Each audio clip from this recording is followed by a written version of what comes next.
Œuvre choisie de Mao Tse-tung, tome 5. Période de la Révolution et de l'édification socialiste. La ligne de masse du parti doit être appliquée dans la répression de la contre-révolution. Mai 1951. 1. Le mouvement de répression de la contre-révolution qui se poursuit actuellement à l'échelle nationale constitue une lutte grandiose, acharnée et complexe. La ligne directrice pour notre travail, appliquée partout dans le pays et qui s'avère efficace, est la ligne de masse du parti. Elle se présente comme suit. Assurer la direction des comités du parti, mobiliser le parti tout entier, mobiliser les masses populaires, inviter les partis démocratiques et les personnalités de tous les milieux à prendre part à la tâche, unifier les plans et les actions, examiner rigoureusement les listes des gens à arrêter ou à exécuter, prêter attention aux tactiques à appliquer dans les différentes phases de la lutte, mener largement le travail de propagande et d'éducation, organiser toutes sortes de conférences de représentants, de réunions de cadres, de causeries, de meetings de masse au cours desquels les victimes porteront des accusations, organiser des expositions de pièces à conviction, prendre comme moyen de propagande films, diapositives, pièces de théâtre, journaux, brochures et tracts, de sorte que tous les foyers, tous les habitants soient au courant, en finir avec l'attitude de porte close et le goût du mystère, combattre résolument la tendance à bâcler la besogne. Chaque fois qu'on se conforme totalement à cette ligne, on est tout à fait dans le vrai. Quand on s'en écarte, on tombe dans l'erreur. L'appliquer pour l'essentiel, mais pas intégralement, c'est juste en gros, mais pas complètement. Nous estimons que cette ligne directrice est une garantie qui nous permet de poursuivre en profondeur la répression de la contre-révolution et de remporter une victoire totale. Désormais, nous devons la suivre entièrement dans ce travail. Ce qui est le plus important, ce sont l'examen rigoureux des listes des gens à arrêter ou à exécuter et un bon travail de propagande et d'éducation mené sur une grande échelle. En s'en tenant à ces deux points, on évitera les erreurs. 2. Pour ce qui est du nombre des contre-révolutionnaires à exécuter, il faut le limiter à une certaine proportion. Le principe à appliquer à cet égard est le suivant. Ceux qui ont des dettes de sang ou ont commis d'autres crimes des plus odieux, et dont seule la mise à mort pourra calmer l'indignation publique, et ceux qui ont porté les préjudices les plus graves aux intérêts de l'État, il faut résolument les condamner à la peine capitale et les exécuter sans délai.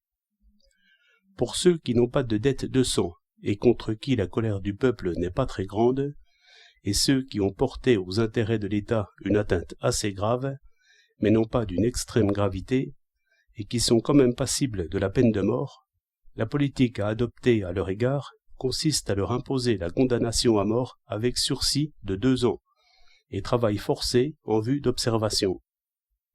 En outre, il convient de stipuler en termes explicites. Il ne faut en aucun cas arrêter ceux dont l'arrestation n'est pas absolument nécessaire. Autrement, ce serait une faute.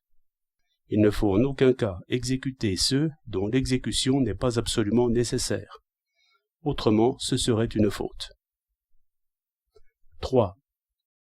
Afin de prévenir les déviations de gauche qui pourraient se produire dans l'essor du mouvement de répression de la contre-révolution, il était décidé qu'à partir du 1er juin, toutes les régions du pays, y compris celles où jusqu'ici on n'a constaté que très peu d'exécutions, le pouvoir d'approuver les arrestations sera transféré, sans exception, aux autorités préfectorales, et le pouvoir de ratifier les condamnations à mort aux autorités provinciales.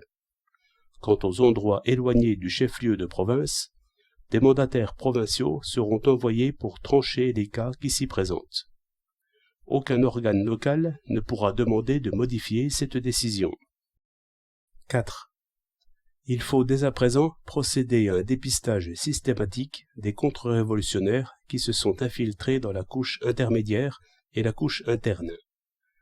Conformément aux directives du comité central du parti, il a été décidé d'entreprendre, au cours de l'été et de l'automne prochain, et sous forme de rectification du style de travail, une première vérification générale parmi les membres du personnel hérité de l'Ancien Régime et les intellectuels nouvellement admis dans nos rangs. Dans ce travail, nous nous proposons de nous faire une idée de la situation et de régler les cas les plus frappants.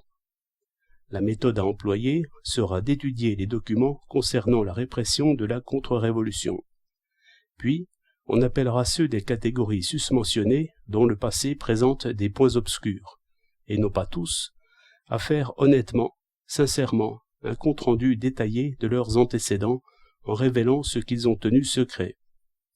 Un tel mouvement de franc aveu doit être entrepris sous l'égide des principaux responsables et suivant le principe du libre consentement sans user de contraintes. Sa durée doit être courte dans chaque unité de travail. Il ne faut pas le faire traîner en longueur. Quant à la tactique, il s'agit de gagner à nous la majorité et d'isoler la minorité en vue de poursuivre en profondeur la vérification cet hiver.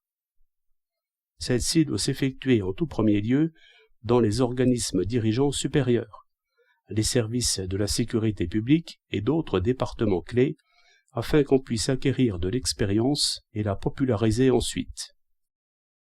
Pour le travail de vérification dans les administrations gouvernementales, les écoles et les usines, il convient d'englober des non-communistes dans les commissions qui en sont chargées, afin d'éviter que les communistes n'y procèdent tout seuls. 5. Dans la grande lutte en cours pour la répression de la contre-révolution, des comités pour le maintien de l'ordre social doivent être organisés parmi les masses dans tout le pays. À la campagne, chaque canton en comptera un.